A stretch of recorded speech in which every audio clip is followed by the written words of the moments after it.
I was just thinking that the Grammys is was last night, and how how Jake usually gets, we're all about whatever awards the Edomites have for us to win, or to we're all about whatever it is they have, we want. And I'm not saying we, as I'm definitely not one who envies my oppressor. I don't, because the scripture tells you, do not envy your oppressor. Not I hope I'm saying that right too. But I was just sitting here thinking, man, like I'm pulling up at the gym, and I realized, the Spirit brought it to my attention that Yahweh gave Esau a great, not just a great sword, but a blessing. He gave him a blessing. It was not the blessing he wanted. See, he wanted the blessing Jacob got. Esau would have been a slave on this side. He would have rather been a slave on this side. He would have endured slavery. He would have willingly endured slavery to get to where the kingdom is, to get that blessing in the kingdom, to get to his blessing in the kingdom. If he, the firstborn, would have gotten the blessing that was rightfully his, and the Lord did not take it away from him, man, let me tell you, these folks would have been living high on the hog for real, for real.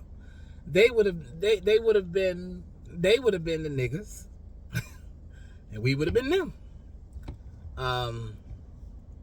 And they would have been very much pleased with that reality. They would have been very much content with that, because they would know, hey, y'all's time is going to end. Y'all's kingdom is coming to an end. They would have looked at us and said this to us: y'all kingdom going to end, and we got next. And what we gonna get? Man, please, you nigga, y'all ain't got nothing. Y'all ain't got shit. Yeah, you running the world right now, but it's expiring. Your rulership has an expiration date. This is what they would be saying to us. But that's not the reality of things. The reality of things is that, yes, they were given a blessing, but so were we. The blessing they were given ain't the one they wanted.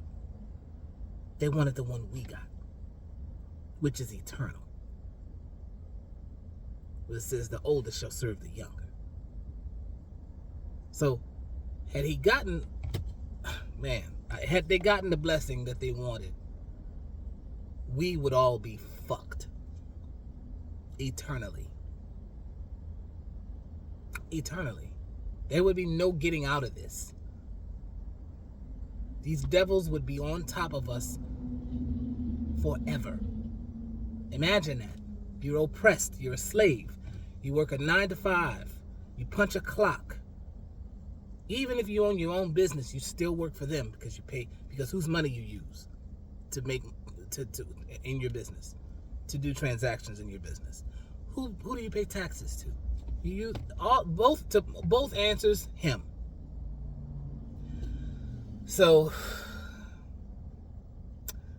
oh man, we really got to be happy about where we are and what we got. Listen, the scripture says this is a light affliction what we going through, man. It is a light affliction, bro. I'm telling you, man. Even when the charagma come and your money don't work, and you ain't got no money because you ain't got that chip, you can't eat, you ain't got no place to live, no food on your back. Yeah, let me tell you something. I'm gonna go through that with a smile on my face. I'm gonna go through that shit smiling, because I know this was prophesied to happen, and the end is here. The end is here. We're not gonna suffer no more. The blacks, Latinos, and Native Americans, we're not going to suffer anymore. We're suffering here. Endure hardship like a good soldier. Do that here. Do that now. But trouble don't last always. And we got a lot of times we tend to forget that. Because it's so tumultuous on this side. These folks don't let up. They don't sleep.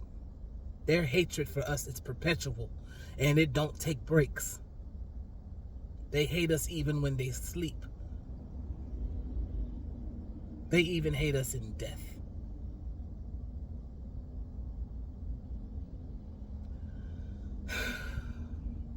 And that's why I'm grateful to be going through what I'm going through. Because we know for a fact that it's not for nothing. This affliction that we are enduring, we had to endure.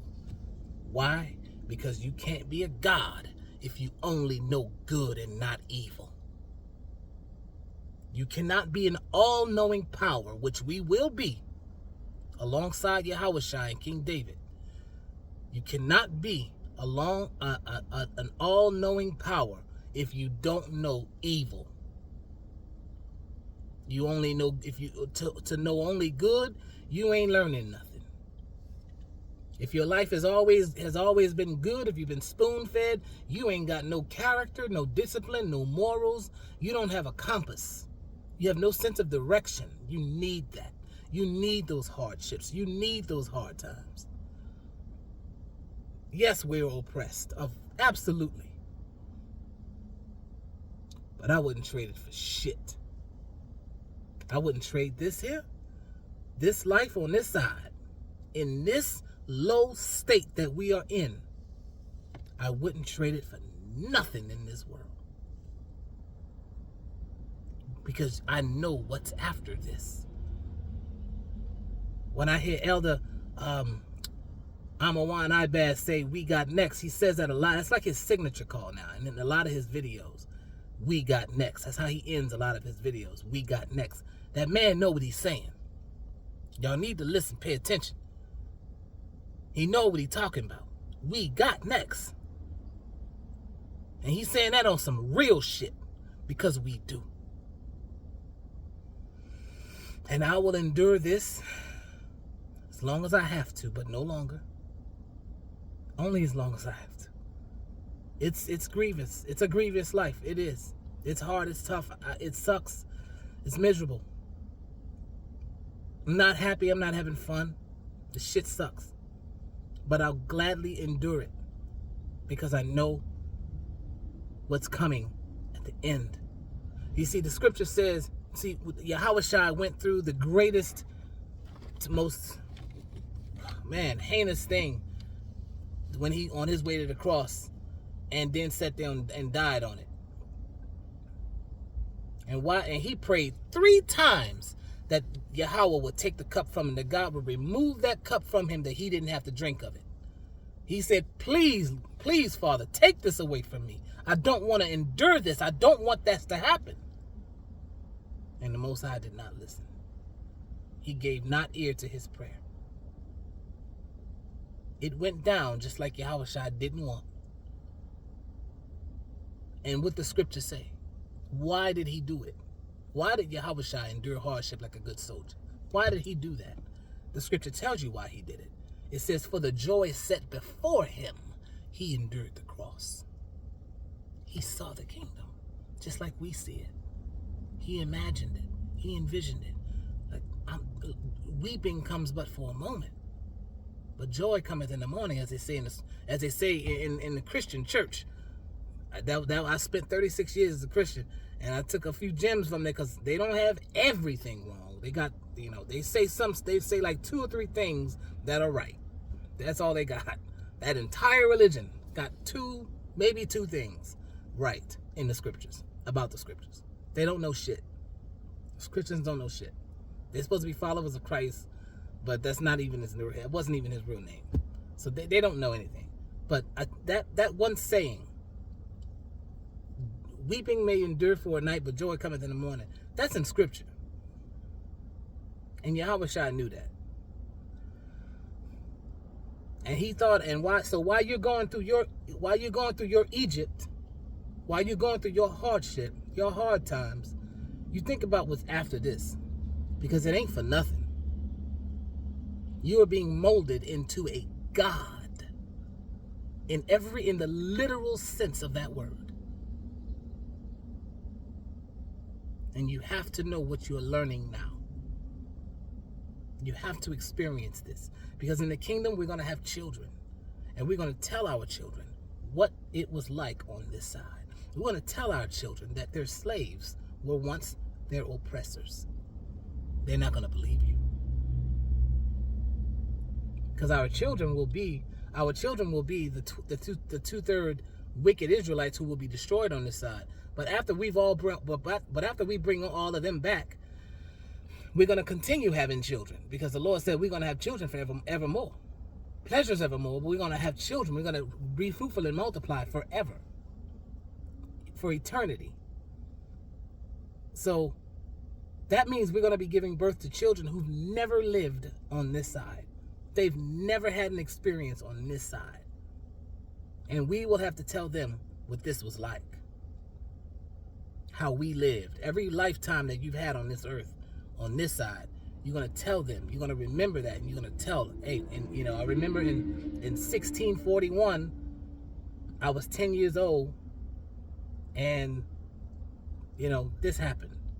Or in 1497, you're going to have stories to tell your kids, and it's going to be unbelievable.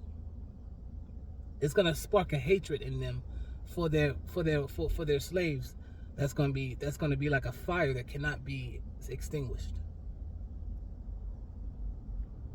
And the other nations, listen, let me tell you, we got next, man. So I'm definitely not crying going through what we're going through. It's hard, it's grievous, yes it is. It sucks. It just fucking sucks. But I wouldn't trade it for nothing in the world. For the joy set before him, he endured the cross. Think about that. When you think it's too much or it gets too hard. Oh Lord, I can't do this no more. It's too hard. No. These white folks won't leave me alone.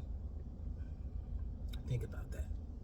For the joy set before. Think about the joy that's before you. And you gotta endure, man. Because we are at the tail end of this thing. We're not in the last days no more. That's it. That's gone. We're in the final hours. Yahweh Shai up there right now putting his boots on. It's time. Stay up, Israel. It's almost done. We almost out of here. Shalom.